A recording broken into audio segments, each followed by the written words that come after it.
Good evening and thanks for joining us. I'm Keely Van Bittendorp. And I'm Tim McGonigal. As our state continues reopening, it can be a little confusing knowing your rights as an employee or an employer when it comes to going back to work. MTN's Annie Johnson talks with an expert and breaks it down.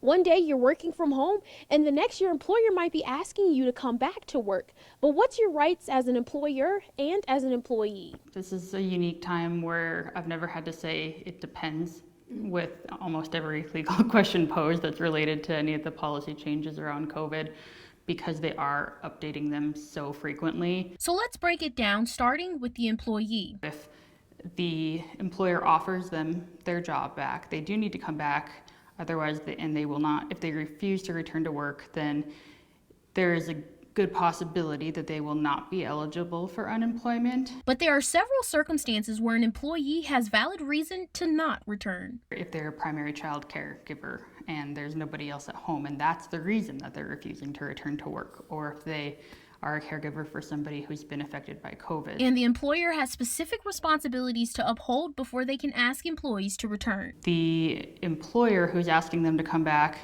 is still required to be following the phased reopening directives. But a responsibility the employer doesn't have is determining whether someone can or cannot receive unemployment benefits. Whether or not they continue to receive unemployment benefits is made by the Department of Labor, not the employer. If either party has concerns, the best place to start is the Department of Labor's website. Go to the website and look and see if any of the questions posed have an immediate answer, or at least some guidance so that they know if they have recourse. There's so much information out there for both employers and employees to find a reasonable solution. Reporting in Bozeman, Annie Johnson, MTN News.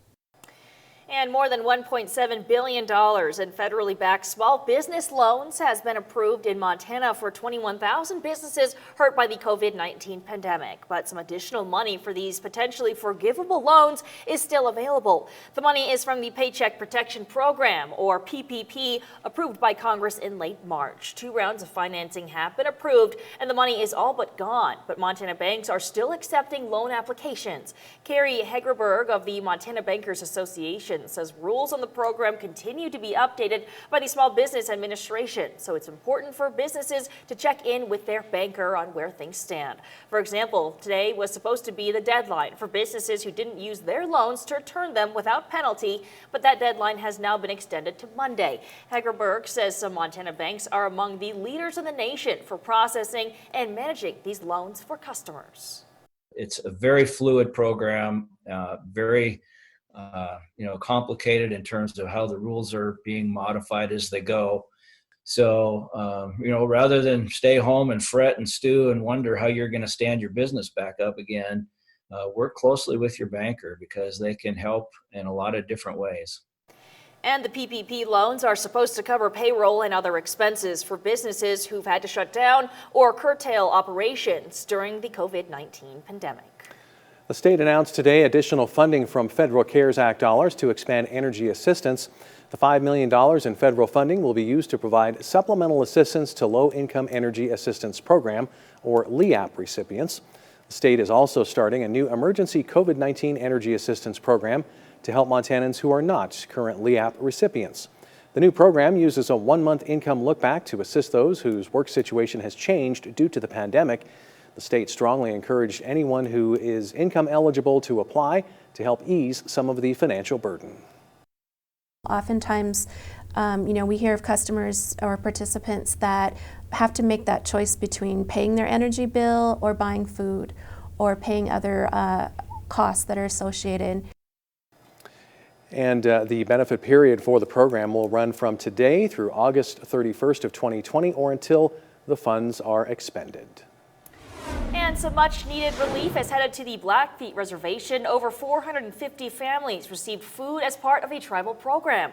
The Blackfeet Food Distribution Program provides commodities to income-qualified tribal members living on the reservation or on the border. Commodities are distributed once per month. Director Roy Crawford Jr. tells us that in times of need like this is the right thing to do. Now, if you're wanting to donate to the program, you can check out our website for more details. New numbers to report tonight. MTN News has confirmed there are 4 new positive COVID-19 cases today, all in Bighorn County. County health officials say those results came back today. Health authorities are still waiting for more test results. The new cases bring Montana's total cumulative number of COVID-19 cases to 466. As of tonight, these new cases have not yet been added to the state's COVID-19 database. Well, this week's weather has been rainy and cool at times, but that wasn't the case today. Brandon Michaels is here now. Brandon, today was actually pretty nice. Yeah, today's probably going to end up being the nicest day of the work week. We do have a little bit of nicer weather for the weekend, but these last couple of days haven't been great. So it was nice that we were able to avoid some rain today. Picked up some rain in Great Falls yesterday, even a little bit of hail. We've picked up a lot of rain for the month, over 2 inches, and we're about right on average for this year for 2020 so far. So that is some good news. As far as temperatures today, those were very close to average, actually 1 degree above average in Great Falls, 65 compared to the average high of 64. Still about 30 degrees off record heat. And our overnight low was pretty close to normal too, with a low temperature of 35 degrees. Still very nice outside. It's still 50 degrees here this evening. We've had cloud cover move in, and because of that, our temperature hasn't changed too much. We've also got that south wind helping us out a little bit. Dry right now, and eventually we are going to catch up with some rain showers, but I don't think that's going to happen overnight tonight. Over the next several hours here, we're looking at cloudy skies, temperatures slowly falling back toward the 40s, but again, that rain arrives tomorrow, and we'll have more on that later in the show. In with you soon. Well, tomorrow all flags will be displayed at half-staff. That announcement comes from Governor Steve Bullock's office today. The order is meant to honor Peace Officers Memorial Day and Police Week. All American flags across the state should be half-staff to honor those currently working and those who have paid the ultimate sacrifice. And if you're a veteran who happens to be in downtown Great Falls this weekend, you could save some money. It's part of Military Appreciation Days. The event recognizes active duty, retired military, veterans, National Guard members, and their family members. For the co-owner of Electric City Coffee, military appreciation hits close to home. As a veteran-owned business, we always want to ensure our military come downtown.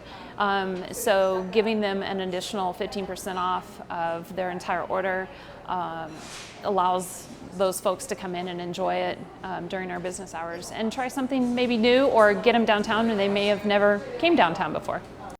The event started today and lasts through Saturday. You can check out the list of participating businesses on our websites. Also look for signs in downtown business windows. The Great Falls education community came together to celebrate with the public today.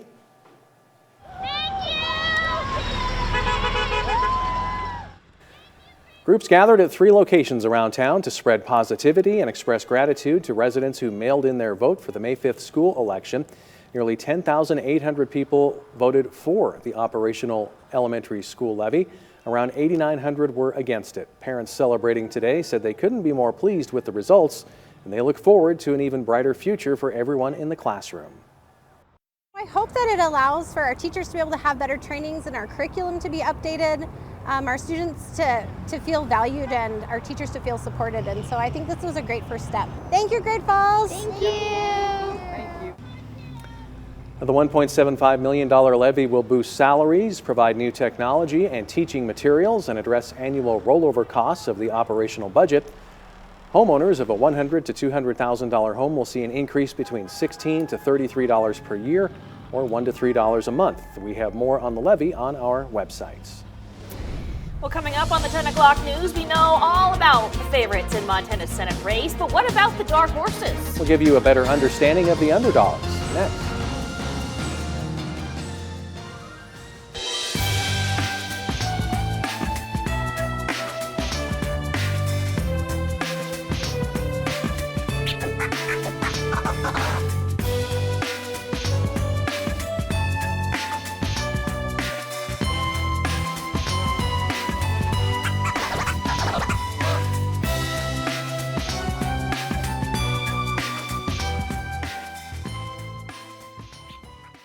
Powered by the Montana Television Network.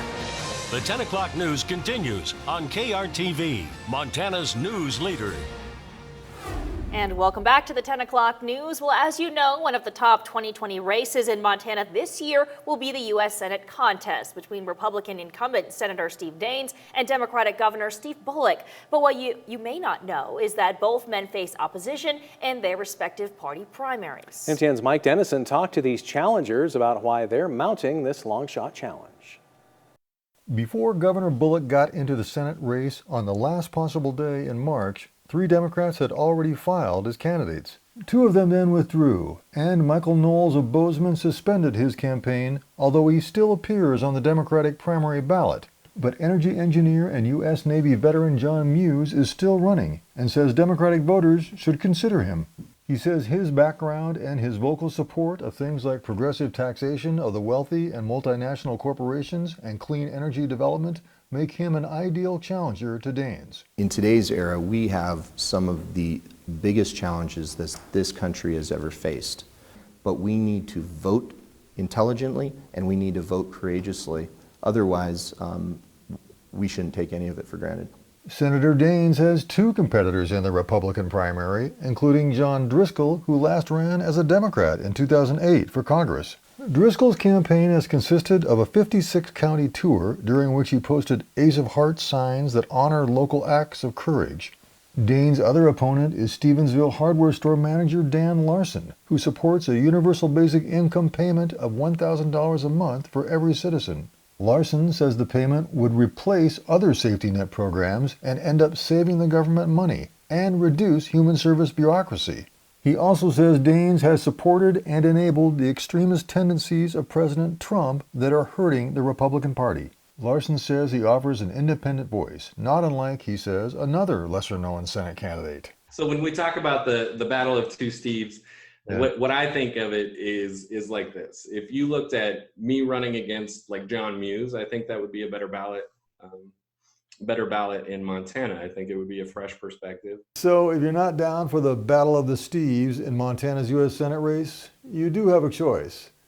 But I think we know who the winners will be after we count the primary votes on June 2nd. In Helena, Mike Dennison, MTN News.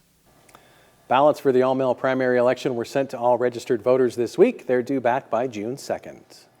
And in Great Falls, a highly anticipated event for the past 30 years has been going on is also canceled due to the pandemic. The Lewis and Clark Foundation has made the decision to cancel the 2020 Lewis and Clark Festival. It was scheduled for June 19th through the 21st. The foundation determined social distancing guidelines would be difficult to implement with such large crowds. Organizers say the festival is still on track to return next year.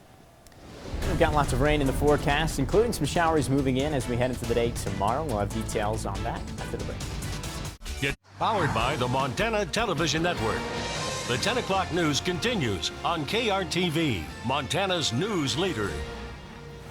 And welcome back to the 10 o'clock news. Well, tomorrow, wildlife management areas across the state will be opening for the year. But there will be a few changes to follow social distancing protocols.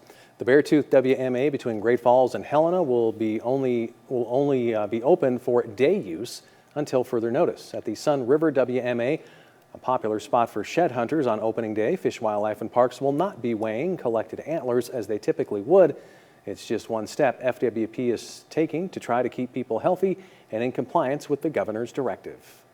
Instead of letting people just congregate in a big group at the gate, we're going to be asking people to line up along the fences so that we can keep social distance, and that's really going to be our focus. Now, both the Beartooth and Sun River open tomorrow at noon. Because our WMAs are destinations for people hunting shed antlers, anyone coming from out of state must self-quarantine for 14 days before engaging in any public activity. Another reminder, be aware of the weather and, of course, bears. And as shed hunters prepare for this year's harvest, they may want to bring a layer or 2 along if they're headed out tomorrow. Brandon Michaels joins us now with more. Yeah, that's absolutely right. We've got some showers in the forecast. Once again, some chillier temperatures too, at least across parts of the area. We're taking a look at the Doppler network here. Relatively clear skies for now. We've got a little bit of cloud cover that's going to be rolling in soon, though. You can see all those clouds off to the south and some of that moisture too. That's going to be lifting up towards us as we head into the day tomorrow. In fact, not just showers. Pretty much everybody has the chance for some thunderstorms. Not expecting any severe weather, but kind of like what we've been seeing through the week, where it's mostly rain, but 1 or 2 pop-up storms does develop through the afternoon hours. So again, those showers moving through with an upper level disturbance swinging our way. That's what's in store for our Friday to close out the work week. As we head into the weekend, though, things are looking quite a bit nicer. We got another nice ridge building in here, and that's going to clear out those showers. We get nice sunny skies, so we do have good weather in the forecast, but in the short term, the next 24 hours is not looking so great. So let's take a look at future track here.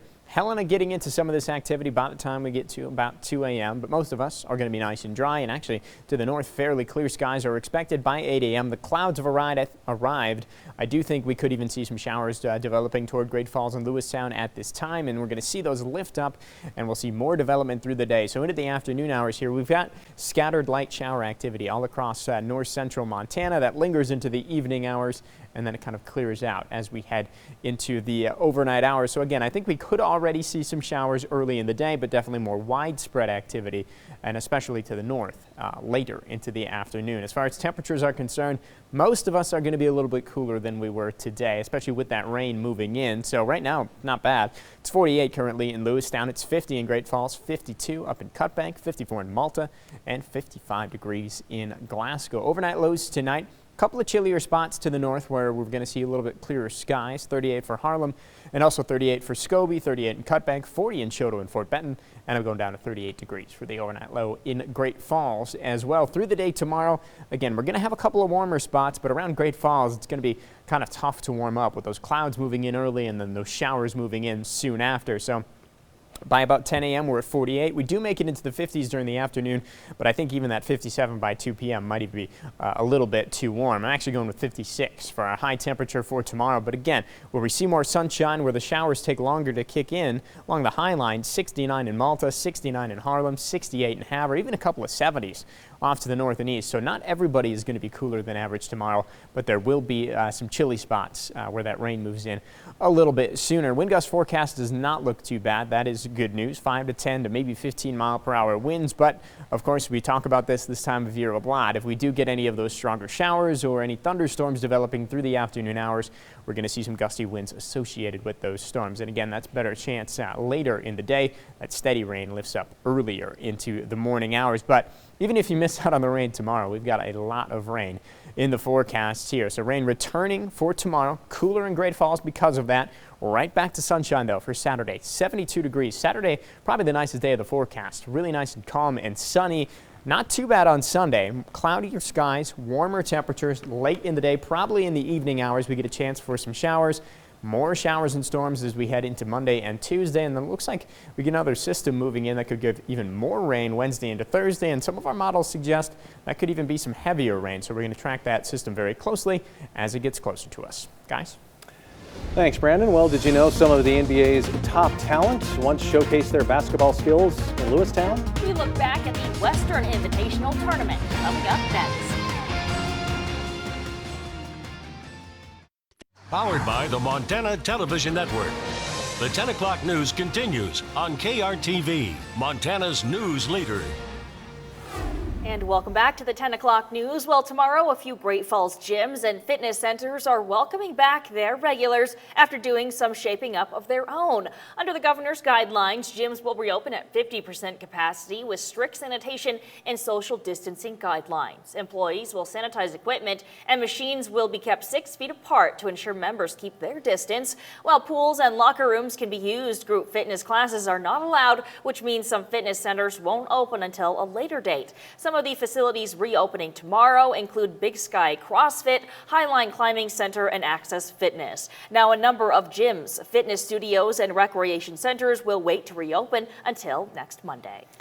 Divisional softball tournaments were supposed to be ramping up this weekend, but the COVID-19 pandemic instead made today a send-off for the seniors. MTN's Isaiah Dunk has more.